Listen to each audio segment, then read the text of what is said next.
नमस्ते दोस्तों, मैं राखी आपके सामने आज फिर आई हूँ अपनी एक नई कहानी लेकर। आज से जैसा कि आप सब लोग जानते हैं कि नवरात्रि शुरू हुए हैं, तो मेरी जो कहानी है वो भी नवरात्रों के ऊपर ही है। और आज से अगले 9 दिन तक मैं आपको माता के जो 9 अलग अलग रूप हैं उसके बारे में आपको मैं थोड़ा थोड़ा छोटी छोटी कहानियाँ सुनाती जाऊँगी। तो आज जो कहानी है उसमें मैं सबसे पहले आप लोगों को ये बताना चाहूँगी कि माँ दुर्गा की उत्पत्ति कैसे हुई थी और हम नवरात्रि क्यों मनाते हैं। तो एक बार ऐसा कहा जाता है, हमारी पौराणिक कथाओं में लिखा गया है कि राक्षसों के अत्याचार से केवल इंसान ही नहीं या मनुष्य ही नहीं, देवतागण भी जो है वो बहुत परेशान हो गए थे। और ये परेशानी जब हद से ज़्यादा बढ़ गई तो ये सब लोग मिलकर ब्रह्मा जी के पास गए कि हमें इनसे छुटकारा चाहिए।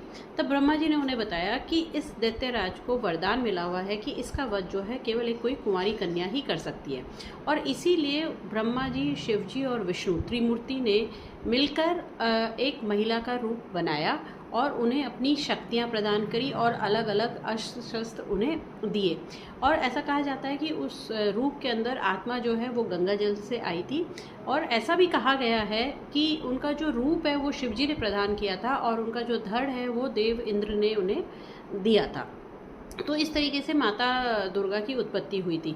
अब हम इसे मनाते क्यों हैं? इसे मनाने के 2 कारण हैं। पहला कारण ये है कि ऐसा कहा जाता है कि माँ दुर्गा का जो उत्पत्ति हुई थी वो राक्षस को मारने के लिए हुई थी। और ये जो राक्षस था ये महिषासुर नाम का दैत्य था, जो अलग अलग रूप ले लिया करता था, अपना रूप आकार सब बदल देता था।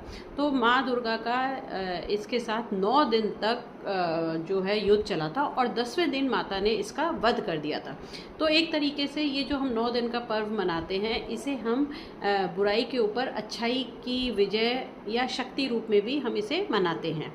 और इसके साथ साथ एक कहानी और प्रचलित है। वो कहानी है कि ऐसा कहा जाता है या ऐसा माना जाता है कि श्री राम ने भी 9 दिन तक माता दुर्गा का अनुष्ठान किया था। तब 10वें दिन आके माता ने उन्हें विजय प्राप्ति का आशीर्वाद दिया था और 10वें दिन श्री राम जी ने रावण का वध कर दिया था। और इसीलिए हम 10वें दिन को जो है दशहरे के रूप में भी मनाते हैं। और ये कहानी भी हमें यही बताती है कि बुराई के ऊपर अच्छाई की जीत होती है हमेशा। तो इसीलिए हम नवरात्रि मनाते हैं। और जो नवरात्रि का पहला दिन है वो हम माता शैलपुत्री के नाम से जाना जाता है। माता शैलपुत्री कौन थी? अगर आप लोगों को तो याद हो दोस्तों, तो मैंने एक बार आपको माता सती के बारे में सुनाया था कहानी। वैसे तो दुर्गा जो है वो शक्ति का ही रूप है और 9 अलग अलग रूप है। और ऐसा भी कहा जाता है कि माँ दुर्गा ने अपने आप को 3 इम्पॉर्टेंट शक्तियों में बांटा हुआ है। माँ काली और माँ सरस्वती और माँ दुर्गा या पार्वती माँ। तो ये 3 रूप इनके सबसे शक्तिशाली रूप माने जाते हैं। और नवरात्रि का पहला दिन जो है वो शैलपुत्री का, जैसे मैंने अभी आप लोगों को बताया।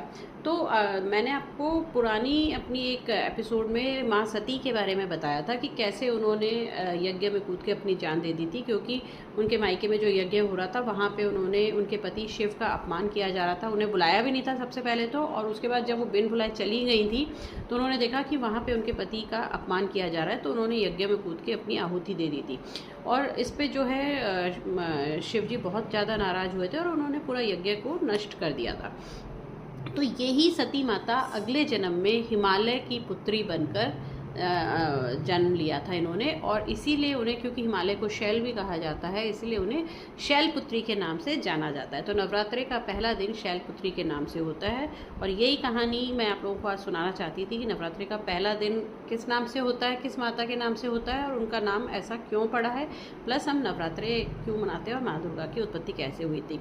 आशा करती हूँ कि मेरी ये कहानी आप लोगों को पसंद आई होगी। और अगर आप लोगों को पसंद आई है तो प्लीज़ मेरे चैनल को सब्सक्राइब कीजिएगा और लाइक का बटन ज़रूर क्लिक कीजिएगा।